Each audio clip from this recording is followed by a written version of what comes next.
ఏం చేస్తున్నావు mummy? Video తీస్తున్నావా? అడిగినా తీయాలనిపించింది. సరే ఏందన్నా క్లైమేట్ చల్లగా ఉంది కదా, చూస్తా ఉన్నాను. మార్నింగ్ రాగా చల్లగా వర్షం పడుతూ ఆగుతుంది. క్లైమేట్ ఎలా ఉంది? చాలా చల్లగా ఉంది సార్.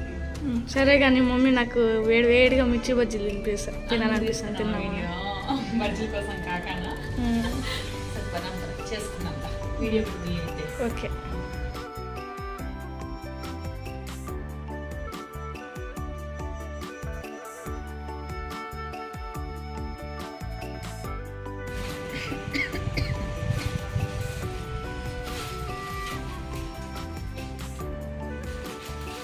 ఏం చేస్తున్నావు సార్కి?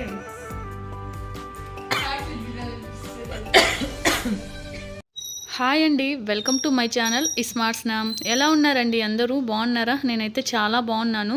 మీరు ఎలా ఉన్నారు అనేది కామెంట్ సెక్షన్లో అయితే షేర్ చేసుకోండి. ఇవాళ వ్లాగ్ అయితే చూసారు కదండి, స్టార్టింగ్లోనే నేను బయట నించొని నేచర్ని ఆస్వాదిస్తూ ఉంటే ఎన్నిసార్లు అడిగినా ఎప్పుడు అడిగినా వీడియో అనేది షూట్ చేయడానికి ఇష్టపడడు. సో నేను రిక్వెస్ట్ చేసుకోనో లేక లంచం ఇస్తాను రా అని చెప్పి బ్రతిమలాడుకుంటే కానీ వీడియో షూట్ చేయని మా అబ్బాయి సడన్గా వీడియో తీసుకొని వచ్చి మమ్మీ ఏం చేస్తున్నావు అని అన్నప్పుడే నాకు అర్థమైపోయింది అనమాట వీడు ఏదో అడుగుతున్నాడు అని.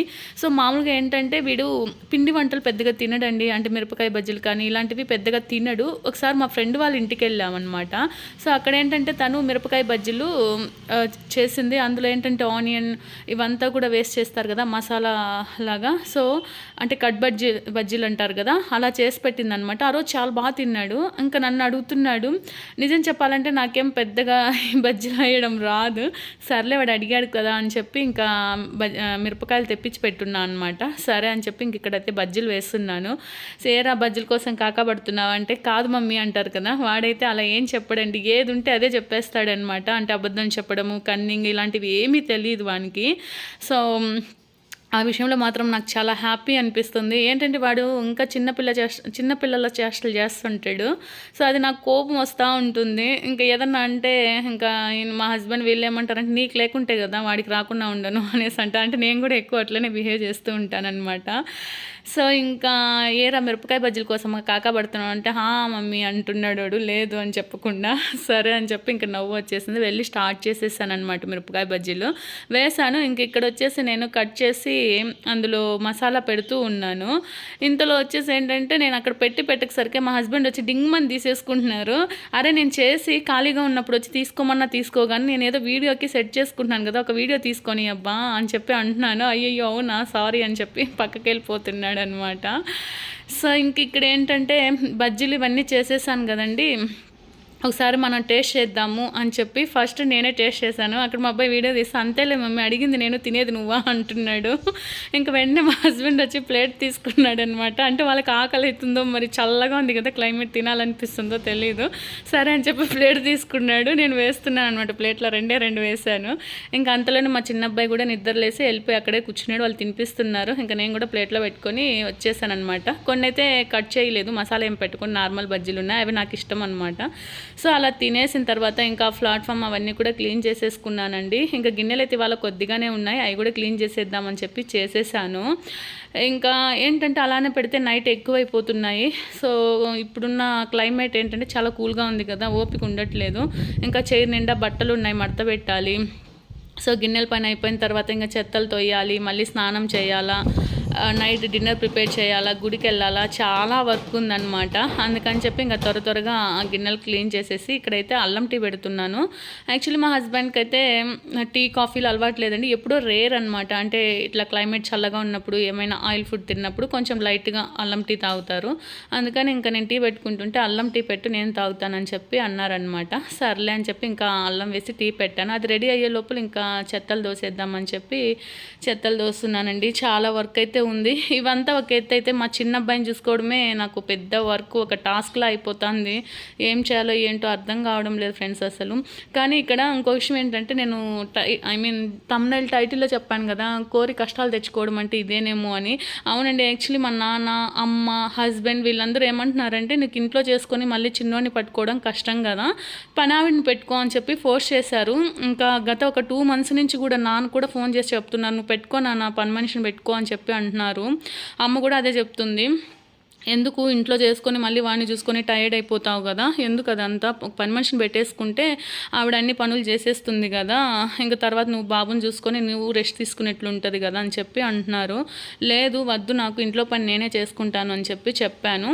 ఇంకా ఈయన వచ్చేసి హస్బెండ్ వచ్చేసి లేదు మమత, నువ్వు ఇంట్లో చేసుకున్న తర్వాత ఇంకా బాబుని చూసుకున్నప్పుడు టైర్డ్ అయిపోయి బాగా కోపం వస్తుంది నీకు, ఈ మధ్యకాలంలో కోపం కూడా చాలా ఎక్కువైంది. ఫస్ట్ నీ హెల్త్ ఇంపార్టెంట్ కదా, నీకు నీ పీస్ ఉండాలి కదా, నువ్వు పీస్ఫుల్గా హ్యాపీగా ఉండాలి కదా, ఫస్ట్ నువ్వు పనామిని అయితే పెట్టుకో అని చెప్పి అన్నారు. సరే నాకు అంత ఇబ్బంది అయినప్పుడు పెట్టుకుంటానులే అని చెప్పి అన్నానమాట. సో వాళ్ళంతా ఫోర్స్ చేసిన పెట్టుకోకుండా నా పని నేనే చేసుకున్నాను కాబట్టి కోరి కష్టాలు తెచ్చుకోవడం అంటే ఇదేమో అన్నట్లు అన్నాను. సో ఇంక ఇక్కడైతే రెడీ అయిపోయినామండి, టెంపుల్కి అయితే వెళ్తున్నాము. వీడేంటంటే మా పెద్ద అబ్బాయి స్కూటీ నేర్చుకున్నాడండి, ఎట్లా నేర్చుకున్నాడు ఎప్పుడు నేర్చుకున్నాడు కూడా తెలియట్లేదు. అసలు మా పర్మిషనే లేదు, మేము ఏం చెప్పలేదన్నమాట. సడన్గా డ్రైవ్ చేస్తుంటే నేనే షాక్ అయ్యా, ఏంట్రా నువ్వు స్కూటీ ఎప్పుడు నేర్చుకున్నావు అంటే, మీరు డ్రైవ్ చేసేటప్పుడు వెనకాల నేను అబ్జర్వ్ చేస్తూ ఉంటాను కదా మమ్మీ, సో దాన్ని బట్టి నేను ట్రై చేశాను, నాకు వచ్చేసిందని చెప్తున్నాడు. గ్రేట్ కదా అనిపించింది నాకైతే. సో ఫీలింగ్ కూడా చాలా చాలా హ్యాపీ అనిపించింది. అంటే ఎవరి సపోర్ట్ లేకుండా, ఏమి సజెషన్స్ కూడా ఏం తీసుకోకుండా వాడంతటి వాడు ఓన్గా స్కూటీ నేర్చుకోవడం అనేది నాకైతే ఒక తల్లిగా చాలా హ్యాపీ అనిపించింది. ఫైనల్లీ మనమైతే ఇప్పుడు బాబా గుడికి వచ్చేసామండి. సో ఇక్కడ బాబా చూసారా ఎంత అందంగా ఉన్నారో కదా. సో మొత్తానికి ప్రదక్షిణాలు చేసి కాసేపు కూర్చొని అక్కడ తీర్థము అన్నీ కూడా తీసేసుకొని, అక్కడ డాగ్స్ ఉన్నాయండి, డాగ్స్కి వచ్చేసి నేను ఎవ్రీడే బిస్కెట్ పెడతానమాట. సో నేను అక్కడికి వెళ్ళేసరికి అవి లేచి వస్తాయన్నమాట నా దగ్గరికి. అంటే ఒక డాగ్ వస్తుంది, ఇంకో డాగ్ రాదు. ఇంకక్కడ బిస్కెట్స్ పెట్టేసి కాసేపు ఇంకా అలా ఉండి ఇంటికైతే వచ్చేసాము. సో ఇంటికి వచ్చిన తర్వాత డిన్నర్ కోసం రైస్ నానబెట్టేసాను.